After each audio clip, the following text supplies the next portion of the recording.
할렐루야. 자, 우리 한번 고백합시다. 우리는 새 언약 안에서 축복의 통로입니다. 새 언약 안에서 축복의 통로입니다. 아멘. 당신은 하나님의 언약 안에 있는 축복의 통로, 당신을 통하여서 열방이 주께 돌아오게 되리.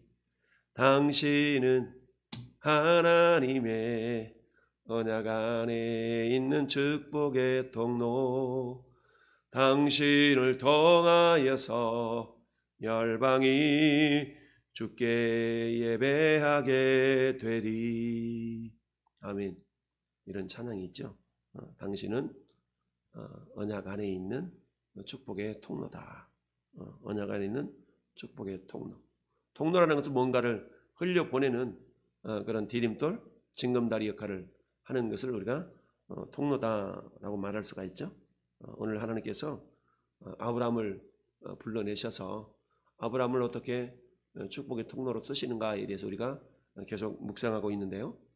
아브라함은 75세에 갈대아 우르인의 땅에서 불러내셔서 내가 내게 지시할 땅, 내가 내게 보여줄 땅으로 가라 라고 하나님 말씀하셨을 때 히브리서 11장에서는 갈 바를 알지 못하고 믿음으로 아브라함은 본토 친척 아버지 집을 떠나서 하나님이 말씀하시는 땅으로 갔다. 그리고 오늘 15장, 12장 우리가 읽어봤던 12장에서는 어때요? 12장 5절에서는 마침내 아브라함이 가나안 땅에 들어갔다라고 얘기했죠. 마침내. 그래서 오늘 15장에는 횃불 언약에 대한 이야기가 나옵니다. 횃불 언약. 하나님께서 아브라함을 부르신 이후에 아브라함이 나이도 들었고 자식도 없지만 여전히 하나님은 아브라함을 향해서 하나님의 뜻을 이루기를 원하시는데 아브라함의 믿음이 온전하지는 않았죠. 그러나 하나님께서 그 아브라함을 불러서 야 아브라함아 네 자손이 하늘의 별들처럼 많게 할 거야. 아브라함은 어때요? 그런 하나님의 말씀을 그래 나는 모르겠지만 하나님 그것을 이루신다 그러면 얼마나 좋겠어. 아멘 하고 받아들였을 때 하나님은 그것을 아브라함에게 의로 여겨주셨다. 할렐루야. 그 의로움 때문에 하나님 그렇다면 그 표정 증거가 뭡니까? 라고 할 때에 하나님께서는 3년 된 암소, 3년 된 암염소, 3년 된 순양, 산비둘기, 집비둘기를 가져와라 라고 했더니 그 시대에 그걸 준비하라는 얘기는 그 시대에 있었던 족장들끼리 맺은 언약의 모습들을 보여주고 있습니다. 두 족장이 그 짐승들을 쪼개놓고 두 사람이 서로 손을 잡고 그 쪼갠 고기, 마주 대하여 놓은 쪼갠 고기 사이로 지나가게 되는데 그때에 두 사람 가운데 어떤 사람이 약속을 지키지 아니할 때에 네 목숨이 이처럼 쪼개져 죽을 것이 된다라는 그런 어떤 언약식의 모습이 그런 쪼갠 고기 사이로 지나가는 것으로 말미암아서 언약을 체결했던 당시의 어떤 그 문화가 있었던 것이죠. 하나님은 이런 어떤 문화를 알고 있던 아브라함을 향해서 짐승을 가져오게 하셨고 아브라함은 여기에 맞춰서 짐승을 쪼개서 이제 마주 대하여 놓았던 것이죠. 한참을 지나는데 잠이 쏟아지는 겁니다.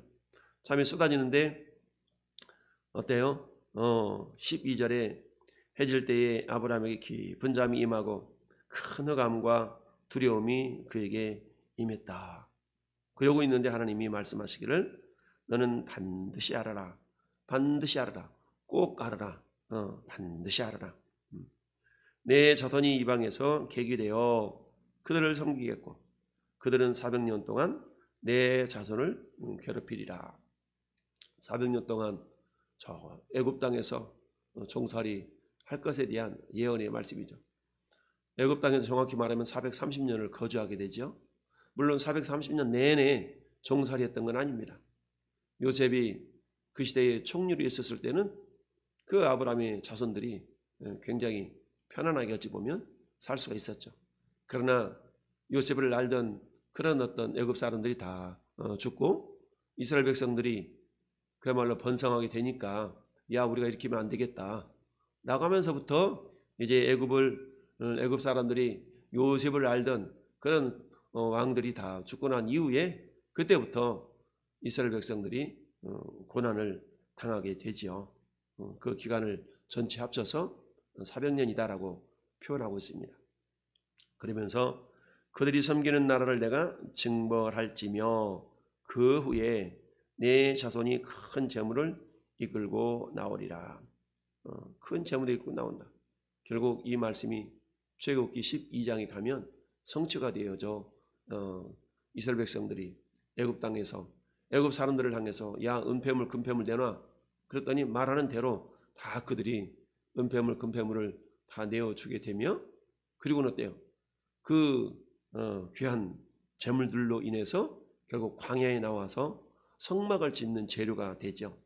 물론 한순간에 그걸 금송아지를 만들어서 이게 너희를 애굽 땅에서 건져낸 하나님이다 라는 그런 우상 숭배 사건으로 많은 사람이 죽임을 당하긴 했지만 어쨌든 그때 가져온 그 재물을 통해서 광야에서 성막을 짓는 재료로 사용을 하게 됩니다.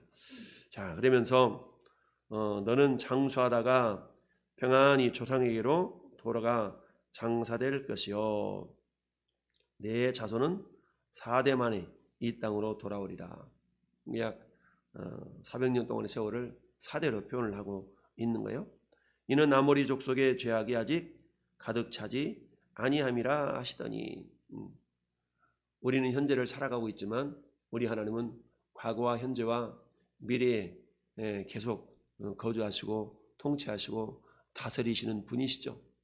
우리는 현재에 살아가지만 하나님은 미래에도 살고 계시고 과거에도 살고 계시고 온 우주를 온전히 주님 알고 계시는 그런 하나님이시죠. 그래서 4대 만에 아모리 족속의 죄악이 가득할 때 하나님은 공의의 하나님이시기 때문에 하나님은 자기 마음대로 행하시는 것 같지만 그러나 철저하게 하나님은 사랑과 공의의 법칙에 의해서 하나님의 역사를 이루어 가신다라는 것을 우리는 기억할 수 있어야 됩니다. 그래서 아모리 족속의 죄악이 아직 가득 차지 아니함이라. 아모리 족속의 죄악이 가득 찰 때에 하나님은 그들을 징벌하고 그 결과로 말미암아서 이스라엘 백성들을 하나님이 자유케 하시는 그날이 반드시 있겠다라고 말씀합니다.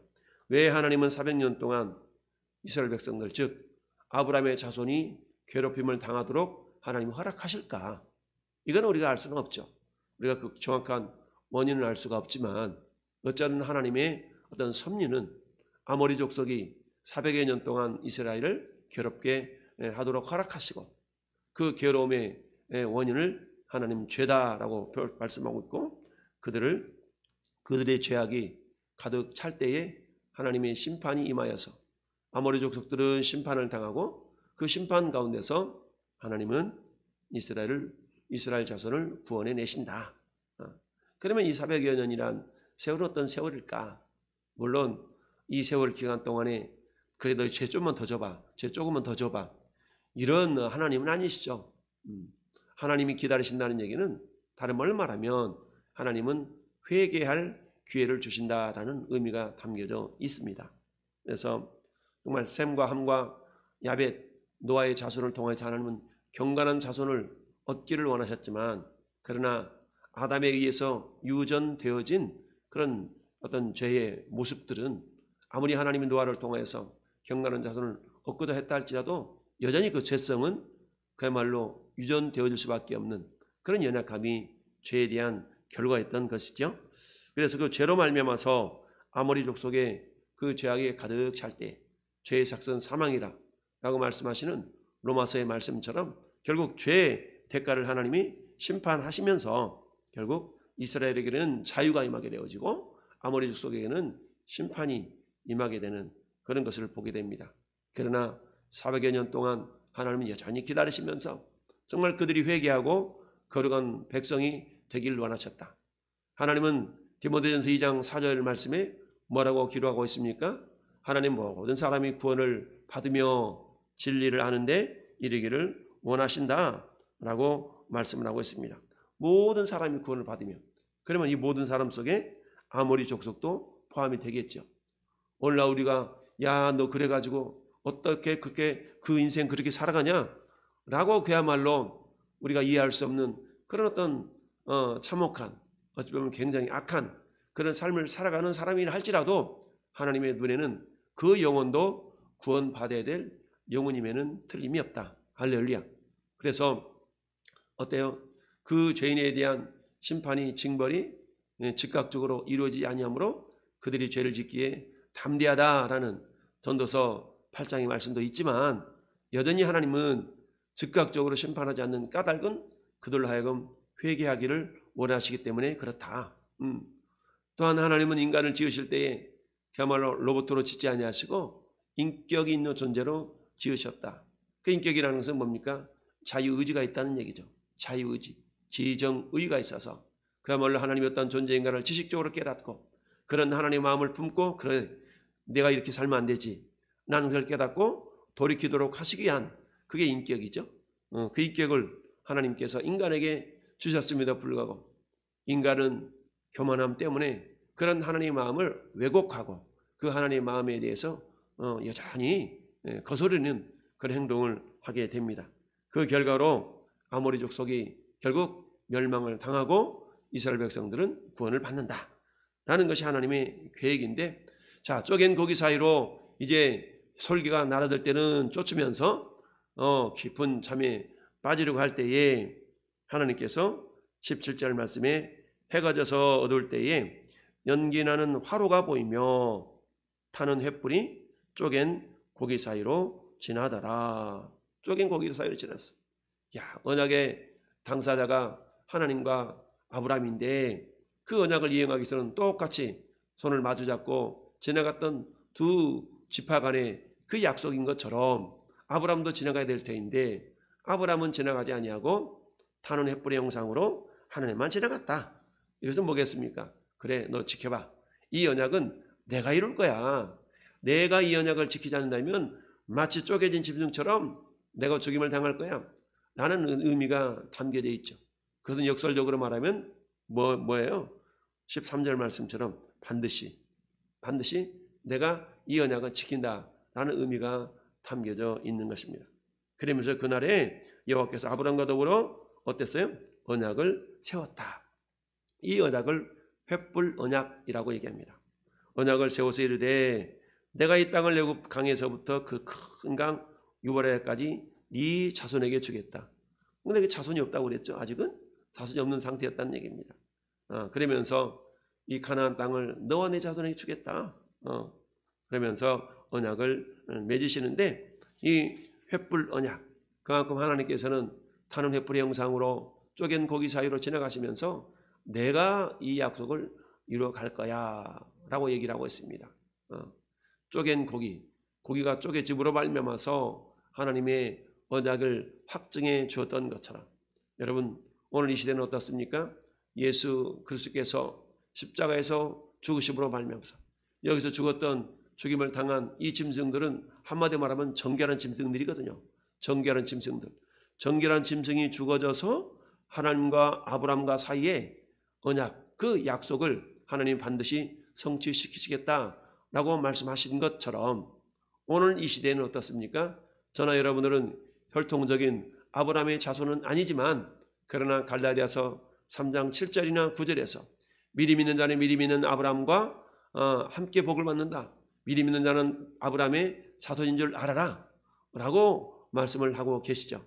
따라서 저는 여러분들은 혈통적으로는 아브라함의 자손일 수는 없지만, 그러나 우리 하나님은 이제 예수 그리스도 안에서 새 언약으로 맺어진 아브라함의 자손이 되게 하신다라는 얘기인데, 그 새 언약은 뭡니까?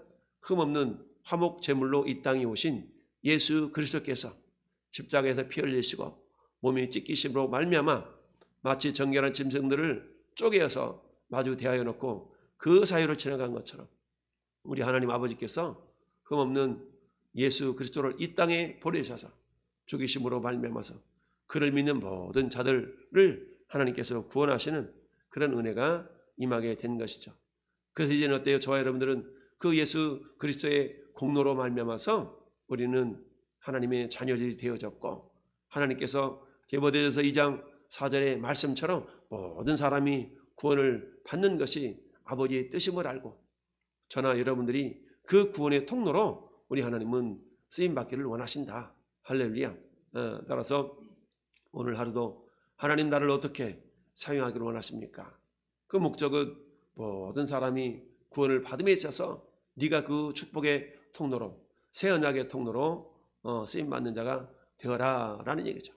이를 위하여서 하나님은 우리에게 그래야지 네가 네 맘대로 해가 아니라 그 뜻을 이룰 수 있도록 하나님 우리 안에 성령님을 보내주셨고, 오직 성령이 너희에게 임하시면 너희가 권능을 받고 권세와 능력을 받고 예루살렘과 온 유대와 사마리아와 땅 끝까지 이르러 내 증인이 된다 라고 말씀하셨기 때문에 오늘 하나님 내 삶을 통하여서 내 삶의 현장, 내 직장의 현장, 내 생업의 현장 속에서 주님 만나는 사람마다 예수 그리스도를 증거할 수 있는 그런 축복의 통로로 살아갈 수 있기를 원합니다 라고 우리가 기도하면서 만나는 사람마다 너는 때를 얻든지 못 얻든지 복음을, 말씀을 전파하라 라는 그 말씀을 기억하면서 오늘 하루도 하나님 내가 만나는 사람마다 어떻게 해서든지 담대하게 복음을 전할 수 있도록 주님 나에게 용기를 더하여 주옵소서라고 우리가 기도할 수 있기를 바랍니다.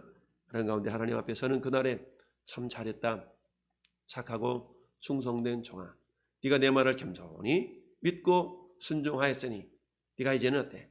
내 즐거움에 참여하여라 라고 주님의 기쁨, 주님의 즐거움이 우리의 기쁨이 되는 그런 은혜가 저와 여러분 삶 가운데 나타날 수 있기를 예수님의 이름으로 축원을 드립니다. 아멘.